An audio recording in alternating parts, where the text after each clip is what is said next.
हेयौ मिथिलावासी सब, हेयौ फेसबुक फैमिली सब, हेयौ यूट्यूब फैमिली सब, हमर फॉलोवर लाइक कमेंट शेयर नहीं भऽ रहल छै यौ।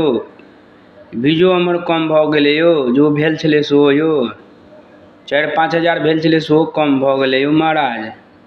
एना किया करै छी यौ मिथिलावासी सब, ओना नहीं करू नहीं तऽ हम रो देब। एहि दुआरे जे हम डेली के डेली कनियो वीडियो डालै छी जएह कुछके मालिक सब आयल छै टाइम नहीं भेटै छै तैने हम अहाँके नाच गानवला डालि रहल छी यौ फ्रेंड लोग सब। एना नहीं करियौ, हमर व्यू अच्छा खासा जा रहल छलैए। फ्रेंड लोग सब लाइक कमेंट शेयर कऽ देबै, अहाँ सबसँ आग्रह अछि विनती अछि।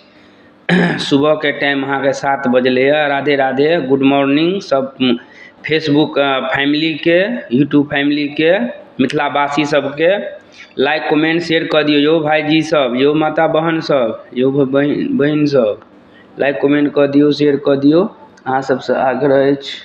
एहि लऽ कऽ जे हम कनी परेशानी छी, अहाँ हमरा सबके लाइक कमेंट शेयर नहीं करै छी, विनती अछि। एहि दुआरे हमरा चैनल पर कमेंट कऽ दियौ, शेयर कऽ दियौ। अहाँ सबसँ प्यार छुबिके गोर छुबिके प्रणाम करै छियै से नहीं हमर अहाँ गप होइ छै। हमरा से कोनो गलती भऽ जायत तऽ अहाँ एक बच्चा जानिके, एक गरीब लड़का जानिके, एक दुखियारी जानिके लाइक कमेंट शेयर कऽ देबै, आशीर्वाद देब, माफ़ कऽ देब। हमरा चैनलके कनी देखियौ यौ भाईजी जे सब, यौ माता बहन सब, आग्रह करै छी अहाँ सबके लाइक कमेंट शेयर कऽ दियौ। धन्यवाद अहाँ सबके।